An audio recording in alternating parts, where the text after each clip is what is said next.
ایک بات اور کرتا ہوں بات سمیٹنے سے پہلے.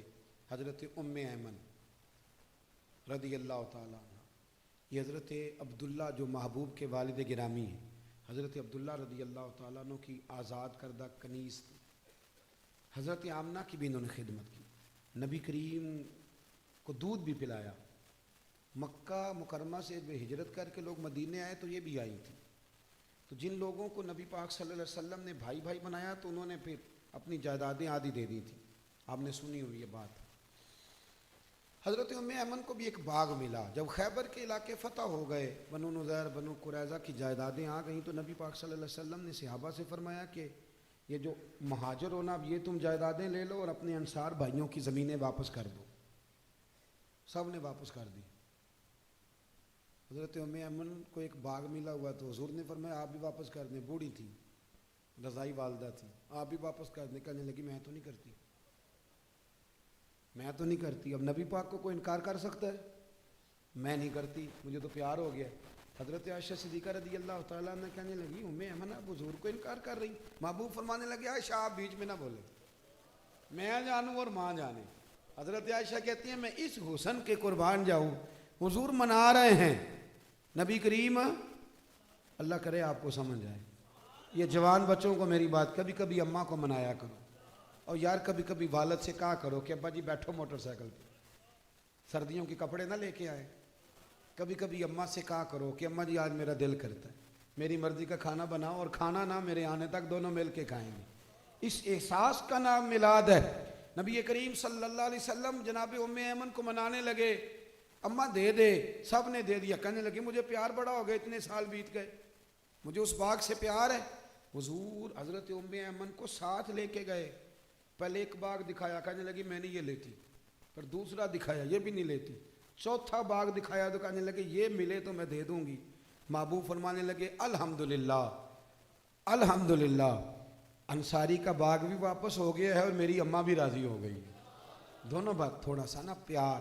آپ یقین کریں اس طرح لڑتے ہیں لوگ چوکوں اور بازاروں میں، اتنی گھٹن ہے اور بڑے پریشان ہیں لوگ، بڑی دقت ہے. وجہ صرف اتنی ہے کہ وہ جو احساس ہے نا کہ میں ہوں اور اس کے بعد پھر دوبارہ میں ہوں، یہ کبھی ختم ہو جائے نا. اور سب نے کوئی نہ کوئی بات اوڑھ لی ہے. میرے بھی ذہن میں آ گیا کہ میں پیر صاحب ہوں، میرے بھی تو مرید ہیں نا، میں بھی ایک ادارے کا صدر نشین ہوں، مجھے بھی ماننا چاہیے. اس سے تھوڑا نکل آئے، تھوڑا احساس پیدا کریں، عزت دینی شروع کر دیں. اب یقین کریں معاشرے میں ہر بندہ باعزت ہو جائے گا. پیار کرنا شروع کر دیں. آپ یقین کریں معاشرے سے ساری نفرتیں ختم ہو جائیں. آپ ایک دوسرے کو خوشبو بانٹنی شروع کر دیں. یقین کریں ہر تعفن، ہر بیماری دور ہو جائے گی. ہمسائے کا دروازہ صاف کرنے کا ارادہ کر لو، اللہ کریم ہمارے گھروں کو بھی صفائی عطا کر دے گا. میں اپنے دوستوں سے کہا کرتا ہوں، ایک صاحب ایک دفعہ آئے، کہنے لگے بڑے علاج کرائے، بڑے تعویذ لیے، لیکن اللہ نے اولاد نہیں دی. تو میں نے کہا یار اگر نہیں نہ دی تو پھر اللہ کی حکمت ہے. بھائی کے بچے ہیں، بہن کے ہیں، کہنے لگے ہیں. تو میں نے کہا ان کو اپنے بچے سمجھ لو، وہ تو اپنے ہی بچے ہیں نا. احساس کی بات ہے نا، آپ احساس کر لیں. آپ یقین کریں ایک بزرگ تھے تو ان کے پوتے بیاہنے کے قابل ہو گئے تھے، تو بڑی فکر کرتے تھے گھر کی. تو ان کے بچے مجھے کہنے لگے ابا جی فکر سے بیمار ہیں، انہیں سمجھائیں. تو میں نے کہا بابا جی آپ چھوڑ کیوں نہیں دیتے؟ کہنے لگے بچپن سے ہی فکر والا ہوں، ماں باپ کی بڑی کی ہے، بہن بھائیوں کی بھی بڑی کی ہے، اولاد کی بھی بڑی کی ہے. جب تک زندہ ہوں فکر ہی کرتا رہوں. میرا دل کرتا ہے میری زندگی میں پوتے پوتیاں بھی اپنے اپنے گھر والے ہو جائیں. تو اگر تو احساس ہو گیا تو پھر تو بڑی بات ہے، نہ ہوا تو نہ ہوا. اپنی زندگی میں شعور لائیں. اگر ہم تھوڑا تھوڑا کر کے میلاد کو اس کے حسن کے ساتھ سجانے لگے، پیار کرنے لگے، اور کم از کم یہ سارے دن ہی ہمارے درود و سلام میں گزر جائیں، یہ سارے دن.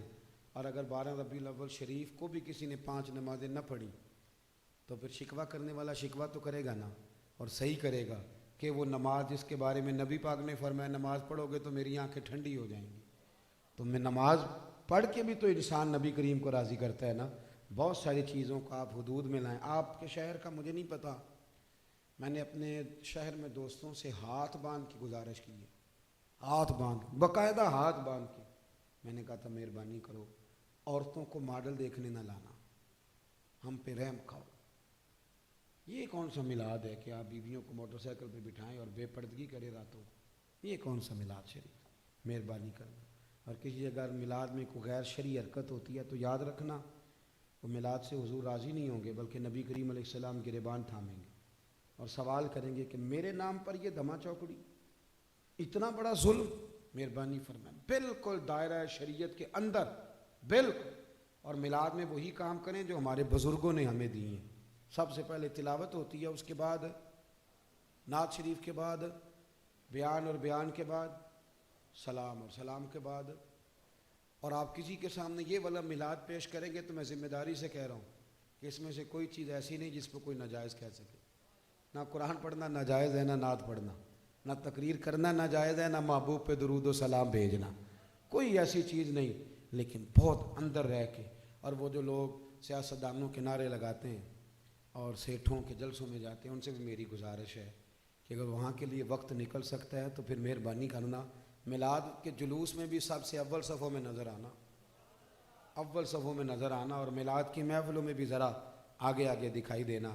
دعا کرتا ہوں جو میں کہہ سکا اللہ قبول فرما لے، جہاں بھول گئے اللہ ہم سے درگزر فرمائے. اللہم صلی علی سیدنا و مولانا محمد معدن الجود والکرم وعلیہ وبارک وسلم. اللہ ہمارا حاضر ہونا قبول فرما، دین کے کاموں میں اخلاص عطا فرما، ریاکاری، بناوٹ، تصنع، ذاتی شہرت، ذاتی مفادات سے محفوظ فرما، ہمارے گناہ معاف فرما، ہماری غلطیوں سے درگزر فرما. اللہ نفع والا علم عطا فرما، اخلاص والا عمل نصیب فرما. محبوب کے میلاد کا صدقہ امت مسلمہ کے حق میں رحمت والے فیصلے فرما.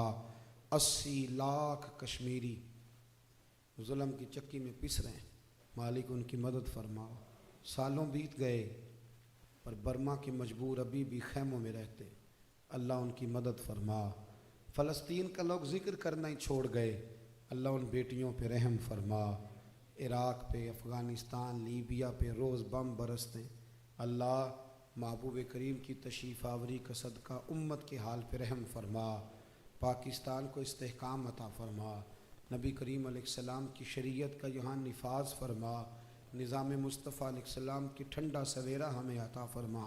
میرے جن دوستوں نے یہ خوبصورت بندوبست کیا ہے اللہ ان کی دنیا بھی سنوار دے، آخرت بھی سنوار دے. اللہ ان کے حال پہ رحم فرما دے، ہر پریشانی اور آزمائش سے بچا. کتنی تعداد میں دور و نزدیک سے احباب تشریف لائے، اللہ تیرے لیے، تیرے محبوب کے لیے بیٹھے، ہمارا بیٹھنا مقبول فرما.